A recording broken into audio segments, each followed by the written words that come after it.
testing thermal paste means. It's like wandering alone in a stormy wasteland.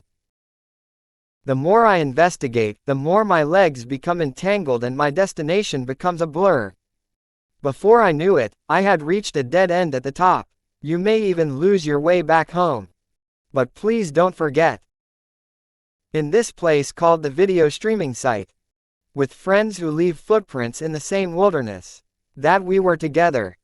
That fact is, eventually, I will encourage you as you conquer alone. Watch this video and see what you think. How to use it. I wish you the best of luck.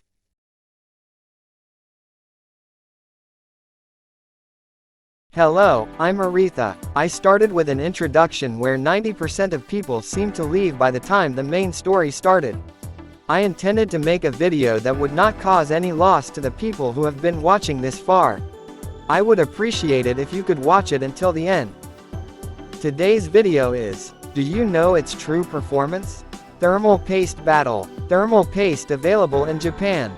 This is a video where I tested selected items based on my own opinion and prejudice. This product is very unique among homemade PC parts. Most PC parts. In many cases, you can predict a certain level of performance based on the displayed information such as frequency, capacity, and number of cores. Of course, thermal paste also has some numbers that express its performance. There are some descriptions such as thermal conductivity, viscosity, heat resistance, temperature, etc. Unfortunately, it is difficult to say that this thermal conductivity value is accurate. It is a famous story, but Arctic, a famous manufacturer of thermal paste, at some point, we stopped displaying thermal conductivity. The official announcement at that time can be summarized briefly. In the current situation where there are many false thermal conductivity indications, there is no point in displaying thermal conductivity. Since then, thermal conductivity has not been displayed on Arctic's products at all. I was impressed by the announcement. I have been using the MX4 ever since. I have used it so that the total consumption weight exceeds 100 grams. As time has passed, the thermal paste industry has also gradually changed. We have added many new products, long-standing products and new products. However, these are just the products I'm interested in. This is a video that compares the performance of thermal paste in a real environment. Thermal paste is something you won't understand unless you try it. I hope this helps you understand the performance. Now let's start explaining the test environment. At the time of writing this manuscript, I'm starting to think there might be a problem with this testing method. I think the method will probably be different for the next verification. The test environment is described in the video. CPU is Core i7-14700KF. The CPU cooler is Shenzhen Fluence Technology CPS-DE 360. Installing the water cooling head of the CPU cooler. Tighten the 4 screws to the limit using a screwdriver. This eliminates the difference in pressure between the coolers. Everything else is as shown in the video. And it's a BIOS-related setting related to heat generation. Settings are load optimized default. Set PL limit to 253 W. The difference may be more noticeable if the CPU generates more heat. No matter how much heat generation is better, if you always run it at 300 W or more. Please forgive me as the CPU seems to be deteriorating. I am controlling the fan and pump. Operate at 80% until temperature exceeds 80. After that, the speed will gradually increase. This was because we could not experiment in an environment where noise could be spread at 100% of the time. The settings are like this. However, in this verification, due to this setting, it was difficult to see a difference in performance even with thermal paste that did not perform well. However, in this verification, there was still a clear difference in performance. Please bear with us as we are working on ways to improve the environment next time. The settings around the BIOS are complete. Next, let's talk about the real-world environment. Test at room temperature around 17.8 degrees. In addition, the temperature at which each test was conducted is also listed for each thermal paste. Please bear with me as it is impossible to conduct a test while keeping the temperature fixed at 17.8. but I think we were able to even out the temperature quite a bit in this test. The next step is how to apply the load. Loading is done with Cinebench R23 on Windows 11. Before starting measurements, heat the mulch for about 5 minutes to warm it up. From there, perform a 10-minute load test with a 20-second interval. Log this 10-minute load test. Graph this log data and core temperature when CPU load is 100%. Thermal paste is evaluated using the average temperature. This average temperature is called the load average. Also, this cannot be quantified. I will also evaluate whether or not it was easy to apply when I tested it myself. This test was performed well by other videos as well. This is a method of protecting all sides with masking tape and painting with card. All that's left is the price. Personally, I think it's good as long as it's cold even if it's expensive. There are limits though. I don't plan to touch it much as long as it has good performance. I will give a proper evaluation to something that is cheap and freezes well. Now, I would like to move on to evaluating each thermal paste. The opening event is the Japanese favorite SMZ01R. I also used it in the previous comparison with Extreme Grease Ultimate. The room temperature fluctuation during the load test was 17.9 at the start of the test and 17.8 at the end. The load average is 80.25. I think the special feature of this paste is that it is easy to apply. I also think that it was made with the right point and various performances in mind. Next is MX4. This is the MX4 I bought over 10 years ago when I found it after cleaning my room. The packaging also has an old design. It says 8 years warranty, but the warranty period has passed. I will use it relentlessly for testing. The room temperature fluctuation during the load test was 17.9 at the start of the test and 17.9 at the end. The load average is 80.79. This paste is not particularly soft. It has an exquisite hardness that is not necessarily hard. I have a suspicion that this is just something I'm used to because I used MX4 so much. However, I usually put it on the CPU in an X shape and crimp it. I don't really worry about it unless it's a grease that doesn't stretch to the extreme. Next is MX4. What again, sorry. This is the latest one I bought last year. It seems that Arctic often makes minor changes. I thought it would be nice to see a difference, so I tested it. The room temperature fluctuation during the load test was 18.0 at the start of the test and 18.2 at the end. The temperature was a little high. Please pardon. The load average is 80.56. As a side note, I used the main machine built with MX4 for 13 years without repainting the paste. Of course, the temperature of the CPU is higher than immediately after applying it. I think it's a very good paste. So this is the paste I use when maintaining other people's machines. Next is MX6. This is a higher version of the MX4 that everyone knows. The room temperature fluctuation during the load test was 17.8 at the start of the test and 17.9 at the end. The load average is 78.66. Usability is similar to MX4. It feels like it was made a little harder. It may fall into the hard category. There are also pastes that are harder than this, so I don't think it's a level of concern. Next is FUZEicePlus. INEX recently started selling it. The room temperature fluctuation during the load test was 17.9 at the start of the test and 18.0 at the end.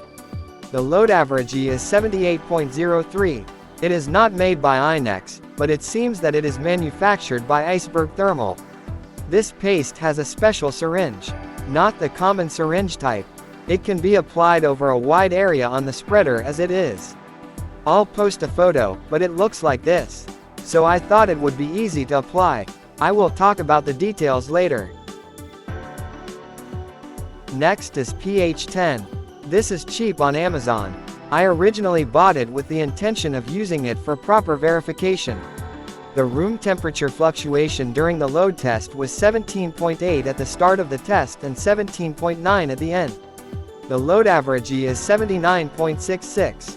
It's colder than I expected. I think it's minor because it's not available at regular PC shops. It has this much performance and is cheap. I think I found a cool paste. Next is BAGS02. This is probably a paste developed by Inex. The room temperature fluctuation during the load test was 17.8 at the start of the test and 17.9 at the end. The load average is 83.14. It claims a thermal conductivity of 18 watts. Well, as you can see, the result is. The content makes you think about the meaning of thermal conductivity. However, the softness of the paste itself. I think it's the softest among the ones tested this time. Next is Extreme Grease. It will be a lower level of the one I verified last time. The room temperature fluctuation during the load test was 17.8 at the start of the test and 18.0 at the end. The load average is 79.03. This paste is also reasonable. So this is the performance. It is a paste with excellent overall performance. Finally, there is Extreme Grease Ultimate. This is a paste that freezes well, which I tested last time. The room temperature fluctuation during the load test was 17.8 at the start of the test and 18.0 at the end.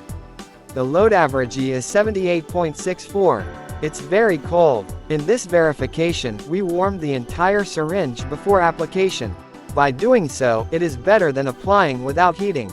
It's much easier to apply. However, it is still the most difficult to apply among the ones tested this time. I have briefly introduced. This is what it looks like when you overlap the temperature change graphs of all pastes. I don't know what is what. From now on, I would like to talk about each product while emphasizing the graphs. First up is SMZ01R. Among the pastes tested this time, temperature-wise, I feel like I have to say it's mediocre. This time, I chose one that seems to have high basic performance. This does not mean that paste performance is low. The cooling capacity is not particularly high among them.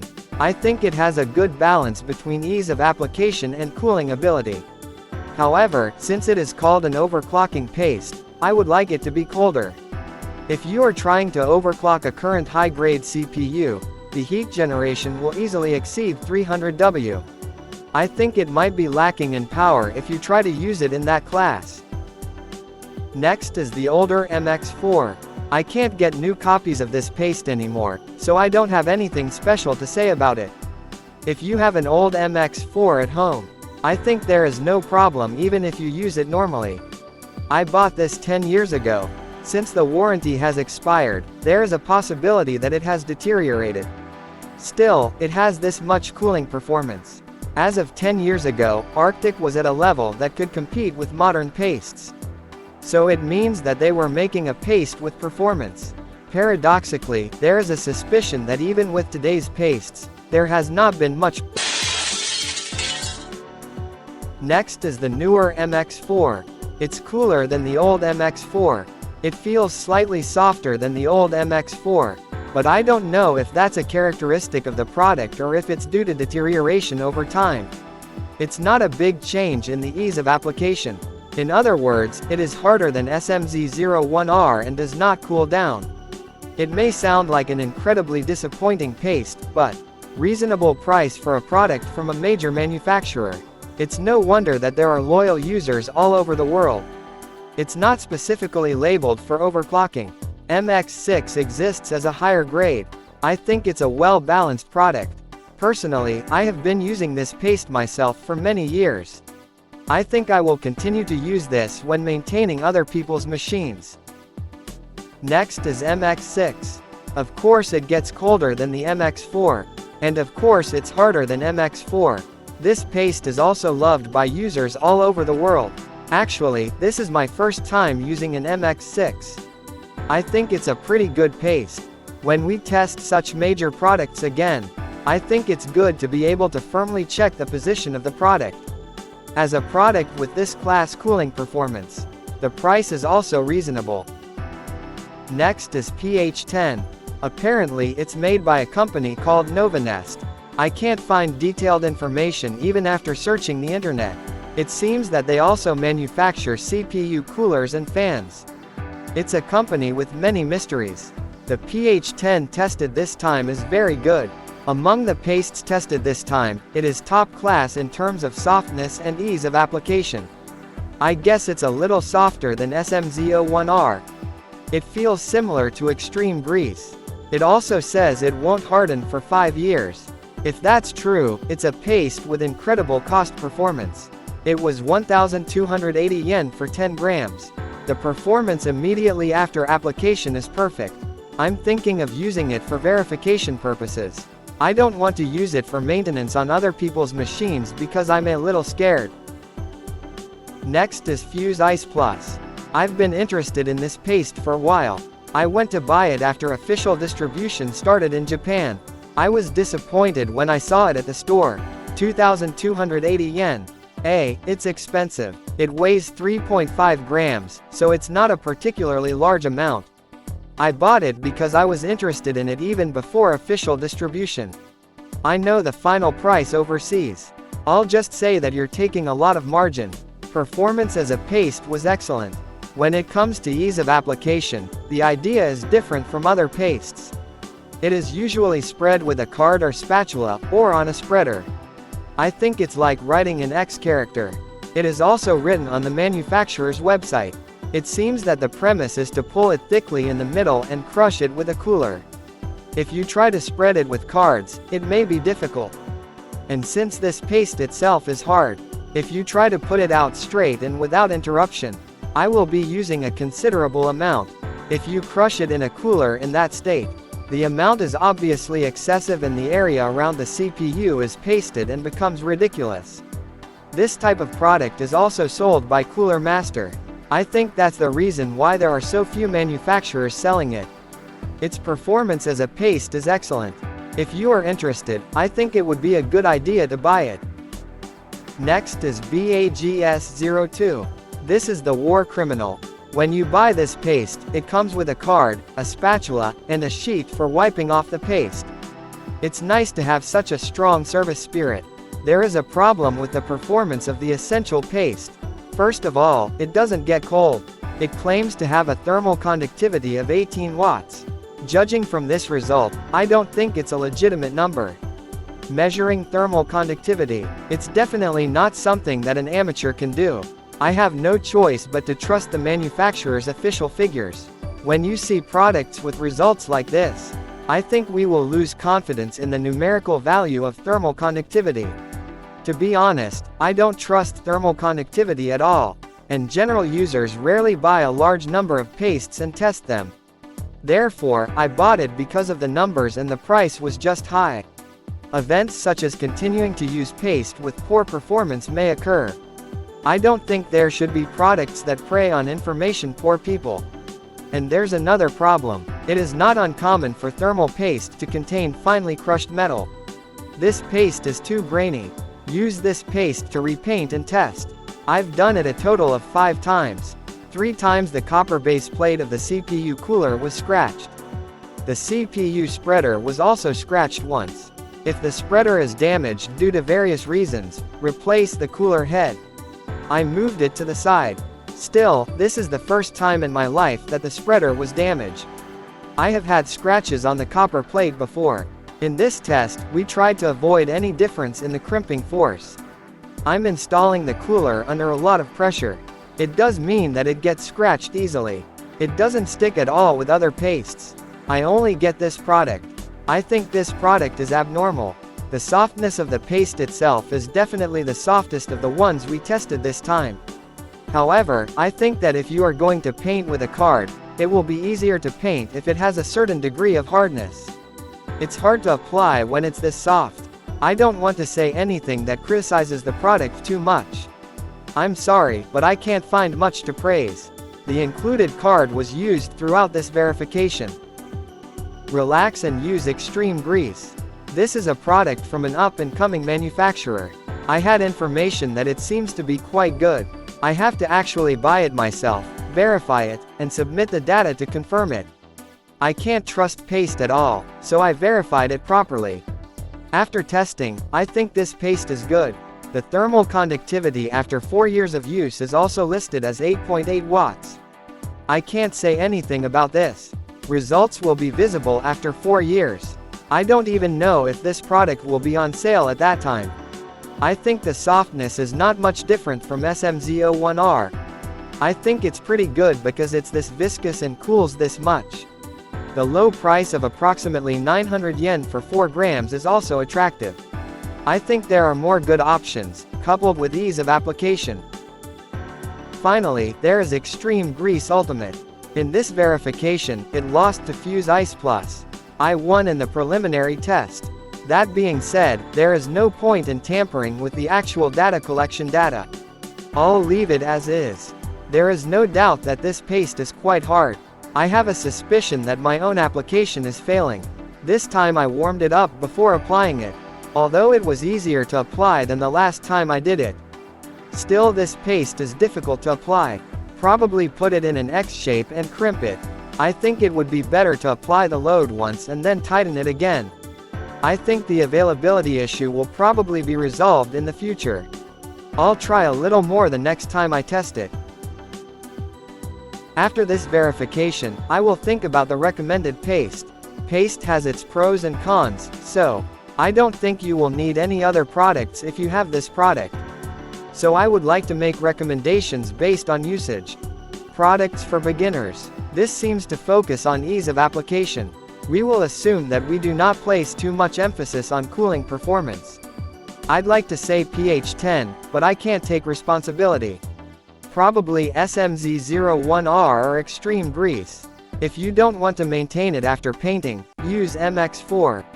Regarding SMZ01R, there is a highly durable model SMZ02S. If you use it as a regular machine, that might be better. Normal people don't reapply the grease once a year. I have been using the MX4 for 13 years without any maintenance. Actually, I'm still using it, so I can proceed with MX4 with confidence. SMZ01R and Extreme Grease. It has achieved better results than MX4 in terms of ease of application and cooling performance. I think this is a product that I can recommend. However, compared to today's high-end CPUs made over 10 years ago generates very little heat. For example, if you ask me if I can use MX4 on 14900K for the next 10 years without maintenance, I think it's probably impossible. As for aging deterioration, I don't have any data other than MX4. Honestly, it's unknown. Next is the verification paste for experts. This is pH10. This can be done by temporarily setting up a machine for verification. Try checking the cooler. Something like testing the CPU. It is for experts. Same goes for me. If you use it like this, the paste will be consumed like hot water. However, the TC200 doesn't get cold enough. Recent Intel K model, AMD's Ryzen 7 and 9 etc. generates a lot of heat by default. In fact, the default setting generates more heat than necessary. The TC200 does not have enough cooling. Then the unit price will be cheaper. You'll want a paste that cools down fairly well. I have consumed a large amount of MX4 for that purpose. I'm thinking that pH10 will be fine in the future. Maybe I'll try using it on my regular machine and see how it goes. Finally, this is a paste for regular overclocking. Does not consider liquid nitrogen cooling. Ease of application is also not considered. Think clearly whether it will get cold or not. This time I would like to recommend FUZEicePlus and Extreme Grease Ultimate. I talked about it in the video as well. In preliminary testing, Extreme Grease Ultimate was the coldest. However, FUZEicePlus exceeded the numerical value when collecting data. I chose these two. Looking at the data, it's not that FUZEicePlus is strangely cold. I think it is correct to say that Extreme Grease Ultimate is not cold. How did this happen? No, I suspect that my painting is failing. I would like to take revenge on this. Fortunately, the regular version will also be released. It seems possible to avoid not being able to verify something because it gets lost. I haven't used the famous diamond grease or bear grease yet. To be honest, the verification process left me with a feeling of incomplete combustion and a desire to try again. Verification of thermal paste is very difficult. Results can easily change depending on how you apply, amount, room temperature, etc. I tried to do it to the best of my ability as an amateur. I think it's at a level where you can find any number of flaws if you look for them. I'm willing to retest, because it's a great opportunity. I don't think it will get a huge number of views. If any of the viewers would like to verify this paste, please. I would appreciate it if you could write it in the comments. If it is something that is commonly available in Japan, I will do it best. I've always been an Arctic believer. Even though I knew that various pastes had been released, I ignored them all until recently. Recently, I received information that FUZEice was coming into the country. If I'm going to go to the trouble of testing it, I thought I'd compare it with famous ones to find a good paste. This led to this verification. If you verify it this way, it turns out that the thermal conductivity values are just a decoration. I learned various things such as the difference in ease of application. I think that point was good. There were so many things I wanted to talk about that the video became long. For those lucky enough to watch till the end, if you have any thoughts or pastes you would like me to verify, please leave a comment. Thank you for watching till the end.